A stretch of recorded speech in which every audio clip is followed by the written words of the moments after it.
Welcome to another episode of Let's Tour That Homestead.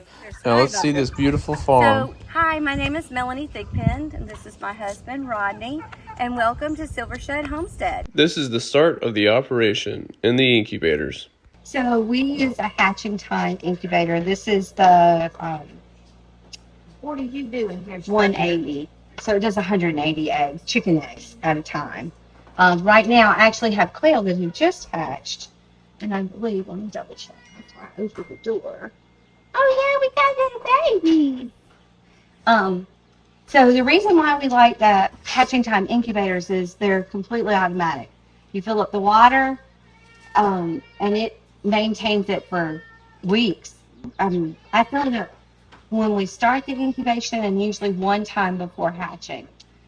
It maintains the temperature, it maintains the humidity, everything. It's like load it and leave it. I love that. And then the other thing is, I can incubate and hatch at the same time. I always love them. I know, they're so cute. So let's see what we've got here. So these guys have just hatched.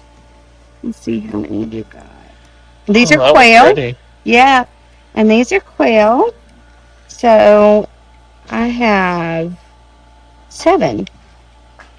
So I've got some that have not hatched yet. That one hasn't pipped yet. This is day 17. So yes, we are on day 17. Mine always hatch for some weird reason day 17 and I never get anything after that. So sometimes I do, sometimes I don't. They're so tiny though. They're just so little. Yeah, I'll hold up my finger for comparisons for people. Yeah, they're just so amazing when they first come out of the little quail eggs. Especially when you raise chickens and a chicken is like 5 times that size when it hatches. But so a little bit about this incubator is, you can fill up this for the water when you're hatching. The only time that you fill that up, I didn't even fill it up because in South Carolina we have so much humidity it doesn't need the extra when you're hatching. But they automatically turn. This is the little quail egg adapter. So if I'm doing quail, I put this in. If I'm doing chickens, this is where the chicken eggs go. I can't even tell you. I have 2 trays with the quail adapters, and I put in like 132 eggs with 2 trays. And this will hold 6 trays. So I don't know how many quail it would hold. But to clean this, you take it down. It has a back door that opens the same way as the front door, and you literally close it out. Oh, wow. Super easy to clean. That's amazing. Super easy to clean. Yep. And then we have another one. This is the CT120. This is the CT180. Just the amount of eggs they hold. This one has 4 shelves in it. This one's dirty. I've got to clean it. We hatched a whole bunch of chickens in here. So I've got to vacuum that out and clean it and wash it out. But this one holds 4 trays, and this one holds 6 trays. Wow. The second part of the operation, the brooders. So we use heat plates instead of heat lamps. And the reason why we use the heat plates is because we actually had a fire. It was December the 22nd of 2003. I was asleep. My husband had gone to work. I woke up at 6 o'clock in the morning, and this is my bedroom right here, and there was an orange flashing glow outside of my bedroom, and I instantly realized that the brooder that I had sitting here was on fire. And I came out, and the flames were all the way up through the roof. It melted all of the fascia, all of the siding. You can even see the color difference. Yeah, this is where we replaced it, and the soot is still there, so you can tell where it was, where we replaced. But I managed to get the fire out, thank goodness. I got everybody out safe. But I will never use a heat lamp again. So we go with these. They draw less electricity. They can't fall over and come in contact with anything. They're warm, but you can put your hand on you. This one's actually a little warmer than they usually are. Check that out. But we actually run these pretty much all the time because we breed chicks. So I have these things going all the time, and we've never had trouble with them. So this is what we recommend is the heat plates. This one is from Premier One. Tractor Supply also has another one that's less expensive, and it has a way that you can lower it to 3 different levels. This one goes up higher and has a more individual adjustment on it, and they adjust really easy. There's just a little lever right here, and then you can move this wherever you want and stop it. So that's what we use is the heat plates. And the chicks get underneath it just like they would get underneath their mom. So these are buff lace Polish like you saw out in the yard. And these are the babies. So how much do you sell each chick for? So day-old chicks, buff lace Polish, we sell for $7 a piece. When they get to be this size, they're about $10 a piece. The Americanas, we sell for $10 a piece, day-old chicks. And as they get older, we sell them. We have a list, and it goes up about every 3 to 4 weeks. We have a price increase on them because they're costing us money to raise them. Food and everything. Yep, food, electricity, you know, all that. So these are Americanas. Oh. You attacked my camera. Alright.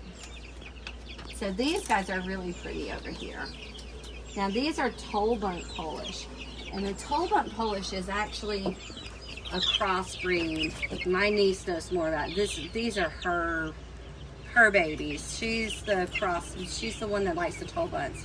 But they are supposed to be black and orange or gold with white on them, and they change color. So these guys are pretty young right now. They're still, I guess they're about 14 weeks old, and their color will change even more before they come adults. So you can't really judge them much until they get a little bit older. But these are for her. I'm saving them. So these will be her next round that she's breeding to get the colors that she's looking for. I love chickens. Polish are so funny. We call them our rock stars. Oh, yeah. They're our rock star chickens because they look like they're headbangers. Yeah. You know, 80s headband rock. That's awesome. That's what I was thinking. Yeah. So, and there's one American Breeding there. It was being picked on, so it got in with the Polish, and I guess it's just gonna stay with them. No. So yeah, so these breeders we built. What's in here? Let me see. So these are olive eggers, and there's a couple of male crested cream leg bars, and there's a couple of male well summers in here.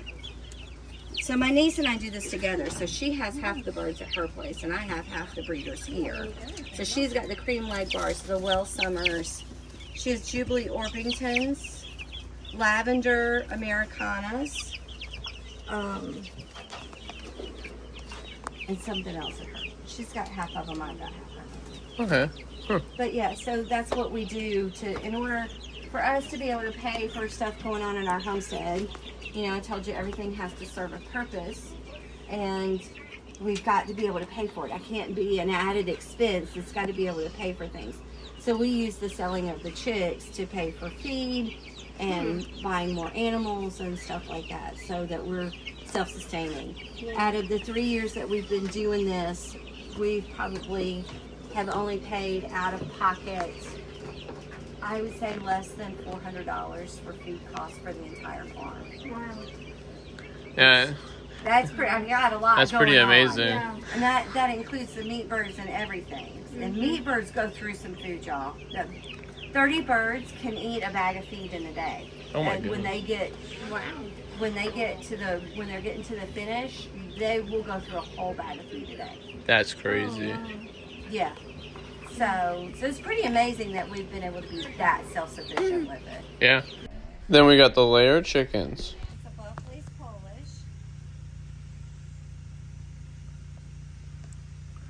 Let's see if it'll focus in. And the girls are the lighter ones. They lay white eggs. Huh. And they have to be kept under cover because of the feathers on their head. They can't see aerial predators. It's so pretty. What are they called? Buff lace Polish. Buff lace Polish. No, these are just Americanas. They lay a blue egg. They have the puffy cheeks. Have you guys ever heard of Easter eggers? Yeah. Oh, yeah. So typically Easter eggers are a cross breed. It is a breed between Americana and some other type of chicken so that it lays a colored egg. Americanas have a double blue gene, which means that they're going to always lay you a blue egg. So they're going to be that kind of sky blue color. These that we've hatched out that have grown up that we have for sale. So this is kind of what we do. Normally there's not this many. Normally it's just the 4 hens and the rooster in there. They're pretty. They'll get all black when they get older? So no, because he's a lavender roux over black hens, we've gotten that kind of gray color. That's pretty. I like that. I like the blue eggs. All right, so these are black copper Morans.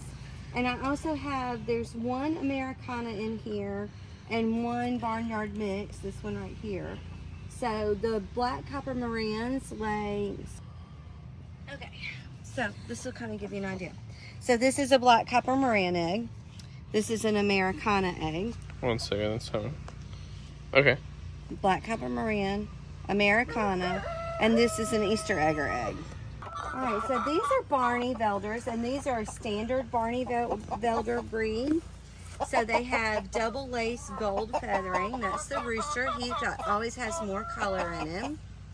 Why is he walking like that? I don't know. He must be looking. He's looking at something up. He doesn't usually do that. I don't always look at that. Is there something? He's just being weird. He's just being weird. Yeah. So, and it's time for me to move my coops. I moved them the day before yesterday, so it's time for me to move them again. But And what breeds were these again? these are Barney Velders. I love the gold double lacing on them. I saw a picture of them one time, and I just thought they were so pretty and so unusual. I had never seen anything else like that. And their necks are a little greenish, bluish. Yeah, they've got a lot of dark coloring in them. Beautiful. So these are our meat birds, and there's a couple of other birds in here, but we have in here the Cornish cross, the American, I say American breeze, but I've heard it American Bresse, Bresse. and I've heard Bresse, but so the ones with the blue legs are the American breeze, and the fat ones that are laying down on the ground that have the pink or yellow legs, those are your Cornish cross. And if you'll see, the breeze are the ones standing up, and most of the other ones that are sitting down are your Cornish cross. How old are these guys? The American Bresse, not the American Bresse, the Cornish cross. The Cornish cross, they are 5 weeks old. Okay, so 3 more weeks. Yeah, and you see how big they are already. They're pretty big, decent sized chickens right now. But we usually like to grow them out to at least 8 or 9 weeks. Okay. But this is our only static coop, and you can smell the difference. It's time for, I need to put down some more wood chips. Rodney put grass in here yesterday, but it's rained, and Cornish cross do a lot of pooping, and so we need to put down some more wood chips. We usually do deep bedding in here, and then we get the tractor in and clean it out about once a year or so. Okay. That's what we do. So we have 5 broad-breasted white turkeys. Okay. And we have 6 royal palm turkeys. So if you'll notice, there's 5 of them that are considerably bigger than the other ones. The 5 ones are the broad-breasted white, which is your typical meat turkey. Okay. The other 6 that are smaller are the same age. They're less than 5 days apart in age. And those are the royal palm, which is more of a heritage breed turkey. I want turkeys. I had some last year. We raised our first meat turkeys, and we harvested them.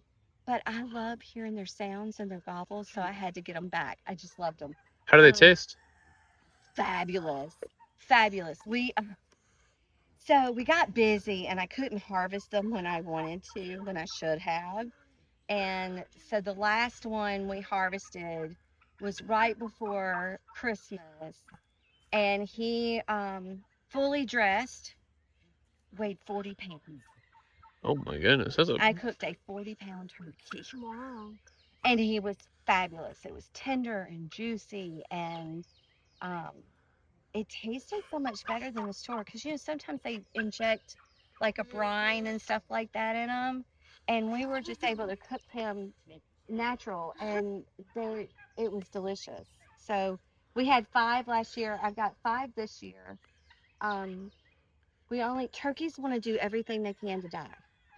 So out of 5 turkeys, I got to harvest 2. And one it was a female, it weighed about 25, 30 pounds. And then the Drake weighed 40 pounds. He was a big boy. And he probably weighed, the guys had to pick him up. I couldn't even pick him up. He probably weighed about 70 pounds. Wow. Yeah. So, and they had to pick him up in time, and then I had to dress him out. So, what is the hardest part about owning turkeys?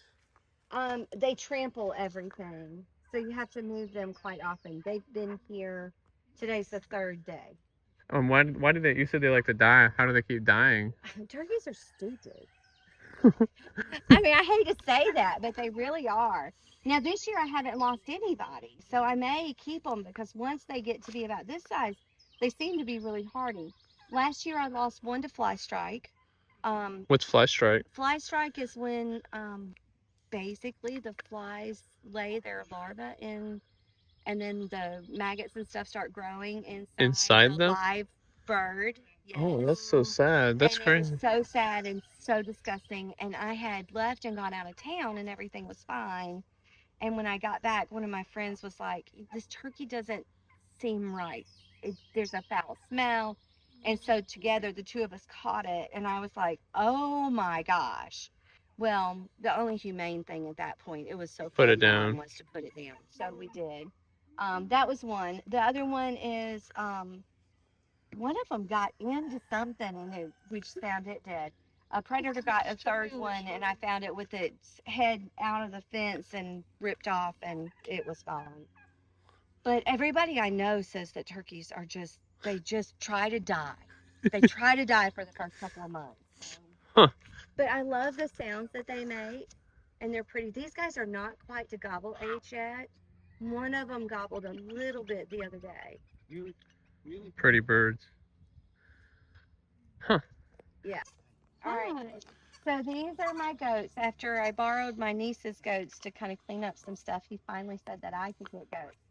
So Smokey is the black one that's on top of her daddy. She adopted him, and she loves Rodney. Safari is the brown and white in front there, and she's my girl. She looks like a giraffe. She just looks like a giraffe. So her name is Safari. And then this is Alice, and Alice is my niece's new kid. She just got her, and she slipped through her goat fence, and she was like, you're gonna have to take her. So I've got her in here for a little bit. These 2 guys, ours are bottle babies. So you see, they want to climb on him, they want to love on him, and Is all this that like? stuff. She's a dam raised baby. Alice was raised by her mother, and she's not very loving. She doesn't want to really be next to you or anything. I've just gotten to where I can kind of touch her. So there's a difference in a bottle baby and a dam raised baby. Is this on? No, this one is not hooked up. Huh. So that's Smokey. Oh, she's so. That's really interesting. And have you any, I guess, like learning things, like anything that you've struggled with goats? So Safari tried to die on me. I was actually babysitting her for a couple of friends of ours, and they work full time, so I was raising her for them. I know. And Oh, there she is. she Got my ear. she got pneumonia and coccidius. And she tried so hard. I had her back and forth to the vet like 3 or 4 times in like 5 days. So what I have found out is that they are very susceptible to coccidia, and they get it pretty easily. So you have to really watch your parasite loads with your goats, which is another reason why the system that we use by moving them around is really good. So wherever I have my goats, I'm not going to have them back there for at least 3 to 4 months, so that the parasite load has a chance to die. Huh. So moving them around makes a big difference, and that was one thing that I found. But when they're babies, they're very susceptible to that and worms and stuff. So it's really important to get you a vet that you have, that you can take a stool sample in. Our vet, I can take a stool sample in. It costs me $15, and they look at it and tell me if there's any parasites, and they give me the medicine for it, and I can be out of there for $25 and not even have to take the goats in. So that's really good. It's much less expensive than having a dog or a cat to the vet. And they will come out to us too. Not my ear. Smokey, you love your daddy, don't you? There, you happy now? Okay. So this is King Louie, like the orangutan. Yes, yeah, buddy. And this is Wilbur, and they are coonies, and they are such sweet boys. These are actually wonderful. What is it? Do you want some scratches? Are these pets too, or are these going to be food? So they were intended to be food, and then my niece named them. And so she says I can't harvest them anymore. So she's going to come and get them and take them to her place so that I can get pigs that I can harvest. Because the kids got attached. They were our first pigs. And they're sweet boys. Yes, I know. You like to be loved on. Yes, I know. But yeah, they're good. They stay in, you see, I've only got, well, there's 3 right here just because I lapped it back. But all the way around, it's just 2 lines of electric on one box. They're super easy to keep in place. That's a tire that we put a feed bowl in. I need another tire. But, and then we recycle the sandbox. Are you rubbing your butt on me? I'm going to end up so wet and dirty because Daddy sprayed you. But I love having pigs. I do, they're fun. But we do intend on raising some hogs to butcher. Now their fencing here, like I was telling you before, this is made from shipping crate bottoms. That's all it is. And we took a chainsaw and we cut the end off of it there, and we put hinges on it and made it a door. That's the only thing we did. And we took 2x4s on the inside and used screws to hold it together. We've been in this enclosure. We've used this, I guess almost a year? Yeah. Almost a year. And we've rotated them around it. So they haven't been in the same place. They've been in different parts of it.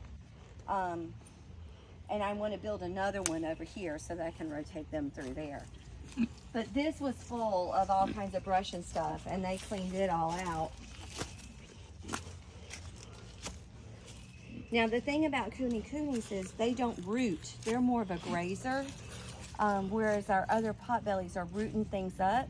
These guys don't really do that. They just kind of graze and they eat like the low-lying grasses and leaves and stuff like that.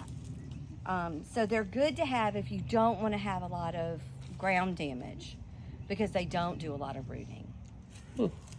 That's amazing. I thought all pigs rooted, so probably root a little bit, but not as much. They root a little bit, but they go very shallow. Like it'll be a half an inch to an inch or so, maybe 2 inches, where the other ones will dig big craters. Huh. So yeah, it's a big difference in how they root and how much they root. The other thing is coonies are considered a lard pig.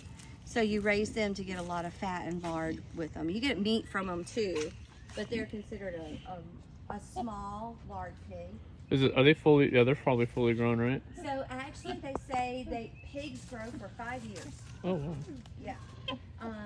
But these guys are, I mean, they would be at harvest age, maybe a little bit longer. They say typically you want to grow your coonies about 18 months, whereas your hogs that you typically harvest for meat, a lot of times they're saying you could raise those for 8 to 9 months. I haven't done that yet, but that's something I want to do. So, but I do like having my pigs. One step closer to becoming self-sufficient. That's exactly right. That's exactly right. That's what we want to do. Is everything here has a purpose. Everything's got a purpose. We want them to either be a food source for us. We want them to help us recoup some of the wooded land, help us grow grass, provide eggs, milk, something. So these guys, again, are helping us kind of recover some of this wooded area. And they obviously, if worse came to worse, even though these guys are pets, we could harvest them. But that's my next thing, is to get me some hogs so that I can harvest them. This is the garden that feeds 3 families. So this is our garden space. We've got a couple of raised beds up here. We've got some at the back, and then we've got some in-ground planting that we're doing. We're doing different stuff this year than we've ever done before. But I'll start you over here. This raised bed we put in about 3 or 4 years ago, and I've done a couple of different things with it. I need to put something in my arch this year. But these are what's called traveling or walking onions. And so they keep going and reproducing. And they're starting to do it right now, so I can go on and show you what's going on. I just added some soil to this bed because it had gotten so low. But they grow like a green onion, small, and some of them I'll show you some more that I know that are really big. But as they grow, they send up these shoots and they start producing these little bulbs, I guess is what they are. But you pull these off and you can plant them. And then that's how they got down there. Last year I pulled some off and put them down there, and I put some over there. If you don't do anything and they fall over, they plant themselves, which is the reason why they're so tightly done here. I like that. That's I've never heard of these. Could I buy one of these plants off of you? No, you can have some. You don't have to buy them. But yeah, they're super great. And smell it. I mean, I smelt it from when you pulled it. Yeah. I don't have a good sense of smell. My wife could vouch for that. But yeah, so they're really good. Now they're not storing onions, so these would be something that you leave planted and you come up here and grab them to go do something with. But you can use the whole thing. Huh.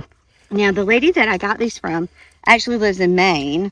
My sister brought them back from Maine. She just brought back these little tops, and I popped them in about 3 years ago. And I had probably 12 or 15, and you see what it's done so far. And you can actually take these off and eat those as little onions. That's crazy. So they're super wonderful. This is like the coolest. Yeah. So I planted onions this year and they all died. Every single one of them. So I have tried onions for several years. Several years I've tried, and they don't ever do anything. This was my first success with onions. And I was like, well, who said you should mess with anything? God is the best. And so I'm like, okay, I'll get this whole bed full, and then I'll have a supply of onions. I won't have to worry about anything. So this was a success. And then I found out I was planting onions wrong. I was putting them in the springtime, like I was planting the rest of my garden. Mm-hmm. And what I found out last year is in South Carolina, we need to plant them in October. What? So I put That's my why they all onions. died. So I put my onions in October, and we actually just pulled them out last year. I've got them on the porch of the house. I'll show you what we got. Okay. I've got some onions that they were like this big. Some of them are little, but I figured it out, and now I'll be able to get better and better at it. Mm-hmm. But part of it was I was planting them at the wrong time. It's all learning. That's why I have this channel. Yeah. And so I was going to show you some of these do you see some of them get really big? Let's see how many are down in there. And some of them I've actually had where the actual onions itself is about that big around. And you could eat all this. Yes. Like that. That's like green onion. Completely edible. All of it is completely edible. Helping with the weed pressure as well. So this is our compost. We only keep the compost where we're going to grow our vegetables at. And then we've gotten free wood chips from tree services that need to get rid of them. They have to pay to dispose of them in the landfill. Oh, wow. So they'll bring me a truck out for free. So I got wood chips from that. But these are tomatoes, and we've got marigolds with them to help reduce some of the bug pressure. And then just to add some pretty in, we also planted some amaranth. What is amaranth? Amaranth is a grain. This is the first time I've really grown it. But it's supposed to produce a grain that you can eat. So, but You can feed these to chickens, can't you? Yes. And so I like to have color and different textures and stuff in the garden too. Because as much as it is about feeding us, it's also about being something that I enjoy doing, because if I don't enjoy it, I'm not going to keep doing it because I'm lazy. I really am. Ain't that? I'm not going to come up here and weed. I can't do it because of my neck issues and the 2 surgeries that I've had. Bending over and pulling weeds is like one of the worst things I can do. So I know I'm not going to weed. So I got to do something to help it so I can keep walking through. Last year we used a lawnmower and we mowed between the rows. That worked okay, but if he can't push the lawnmower, then I can't do it. So this is less maintenance for him. So you'll see, we do have some grasses and stuff.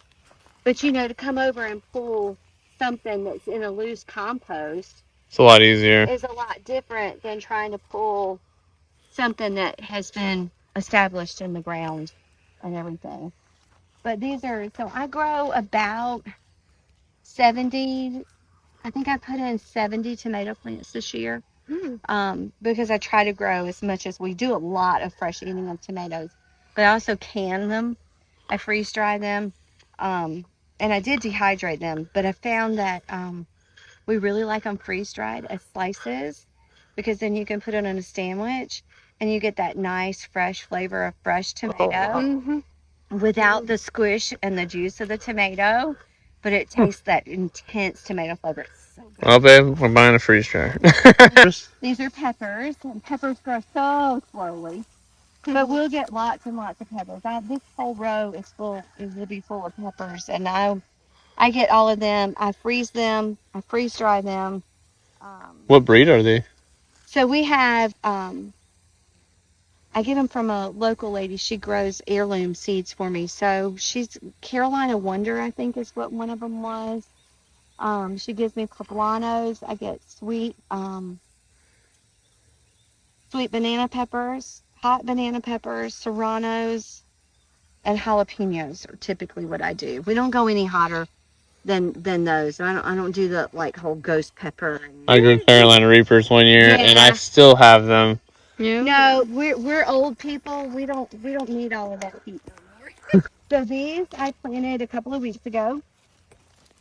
I see some of my seeds have gotten covered. I need to cover them up. These are 1,500-year-old cave beans. Oh. They're an heirloom variety that I got a few years ago.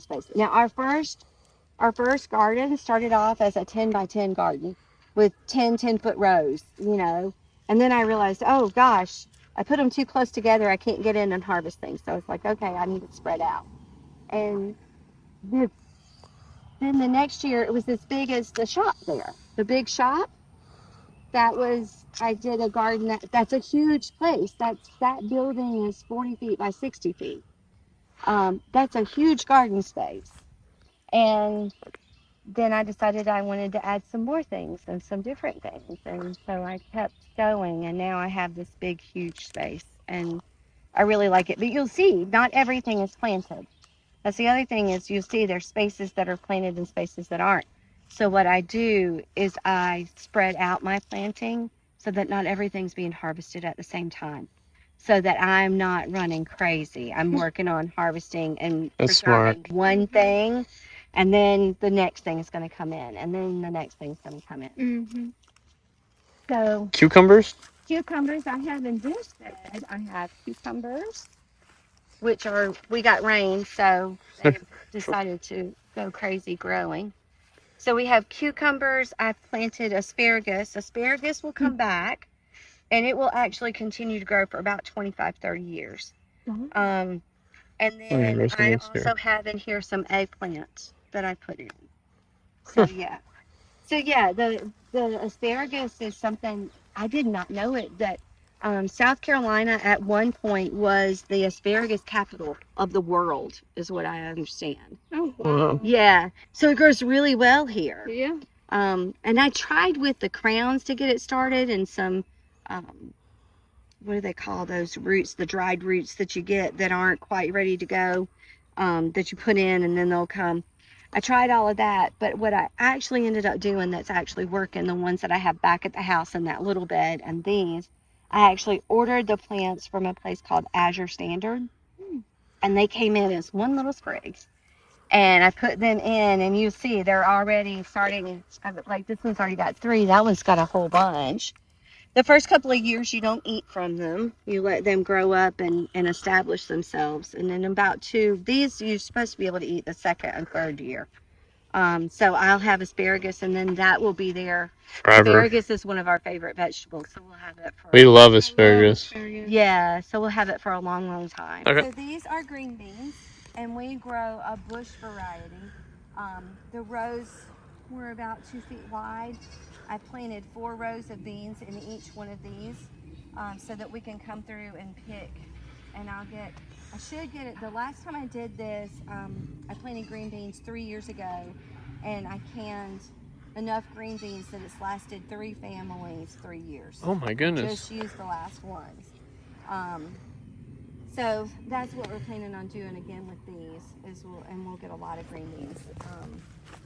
These are called Blue Lake bush beans, and you'll see they're starting to get their blooms. They're going to start putting on beans very soon. These are pretty plants. Again, it's done with the compost that we grow.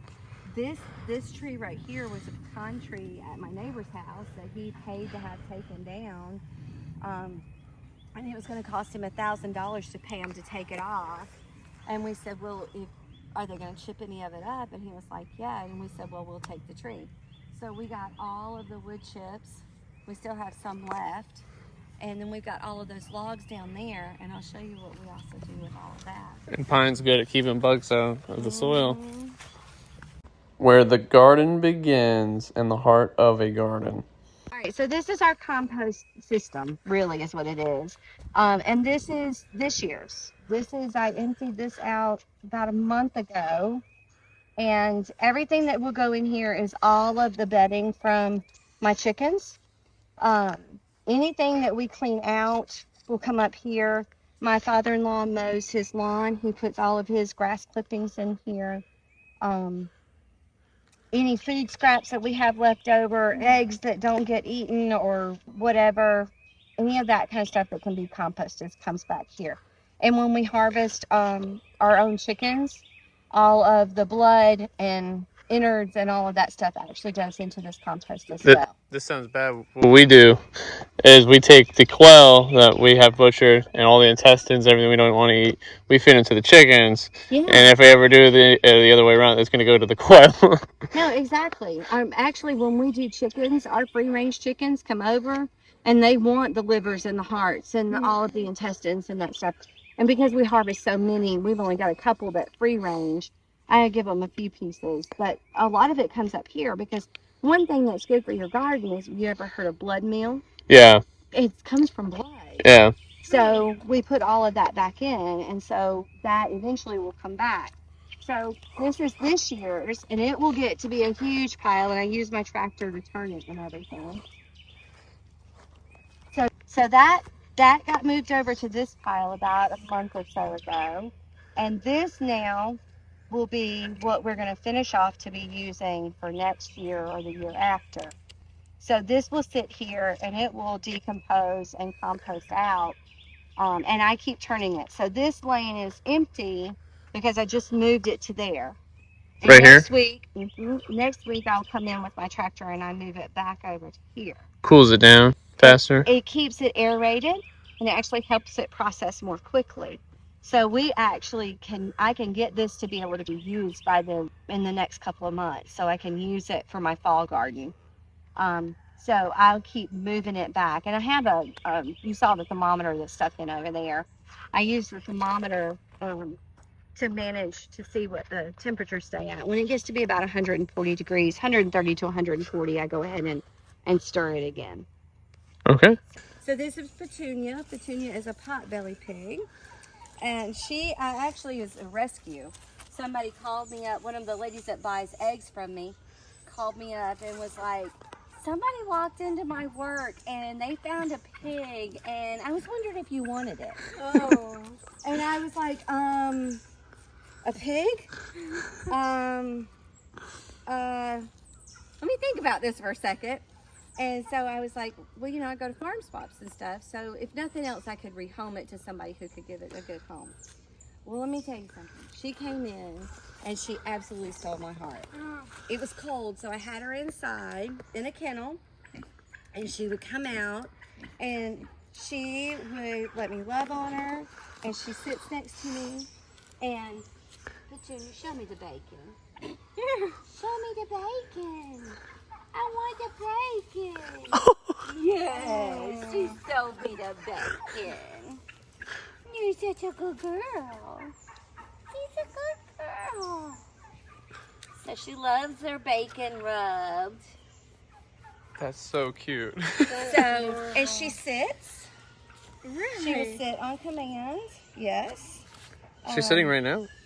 But if I go to give her a treat or something, I can tell Petunia, come here, baby. She want me to pet her? You can try. Just you go go, down and let her see you. Like I said, just carefully let her see you first. See? There you go. Now you can pet her. It's all about the eyesight. So what do you guys do to like feed them or like take care of them? So these guys eat all stock feed. It's OMC, which is Orangeburg Milling Company, which is a local supplier. I try to do as much local stuff as I can in our feed. But they're on an all-stock feed, and they do a lot of foraging. We have a lot of... And I assume like you guys move these around the yard so they could eat. Yeah. So, and I'll show you where they were. So you see where they are. The goats have been through here, and they cleared... You couldn't even see through this. Just, what, 6 weeks ago, Rodney? Yeah. You couldn't even see through this. It was so grown up. So we put the goats through it, my niece's goats, and they cleared it out some so that the pigs can get in. And you can see where they've rooted things up. And we have these big tuber things. Can you see it right there? Yeah. And it's this thing right here that has briars on it comes from them. And they'll get a tuber, a huge tuber. I wonder if they're edible. And the pigs eat them, I know. But they dig them up and they eat them. I guess South Carolina has there's these things that grow up and they're spiky and they're annoying, but if the pigs like them. Yeah. And that's what they're doing in there is kind of digging this stuff up for us. Okay. So this was the bottom of a shipping crate. Yeah, so this is the bottom of a shipping crate, and we just put some metal siding on it. And I took 2 2x4s and propped it up, and that's their pig shelter. So how much do you think something like this would cost right here? Probably. It didn't cost me anything because the shipping crate was free because people throw them out. The metal roofing, I don't know how much that cost. We recovered that too. Somebody was getting rid of it, and they gave us, I've got a whole stack of it that they gave us for free. So we try to put as little money into stuff as we can. It all adds up one income. It all adds up into your grocery bill, and that's. Well, it does. Well, not these guys because you guys are pets, but. Yeah, but they're my sweet babies. I think it's good to have farm animals that are pets. So everything here has to have a purpose, and their purpose. Yes, they're my pets, and I will definitely tell you we are not going to harvest these girls because they have my heart. But their purpose is actually to help us recover some of these areas that are just outgrown and we can't use them. So by letting them dig them up, we're going to be able to recover this space so that I can run my chickens through them and the goats and all of that stuff. So you said they've been through here, and this is why this is all leveled out and looks nice? Yes. The only thing I did was I took my tractor back through here just to kind of smooth it out some so that we can walk without falling in the holes. She also sells jumbo Cornex quail. And if you guys enjoyed this type of content, please look into subscribing and liking and check out these people and giving them a message on Facebook if you guys want to buy some birds off of them. And they're just such amazing people.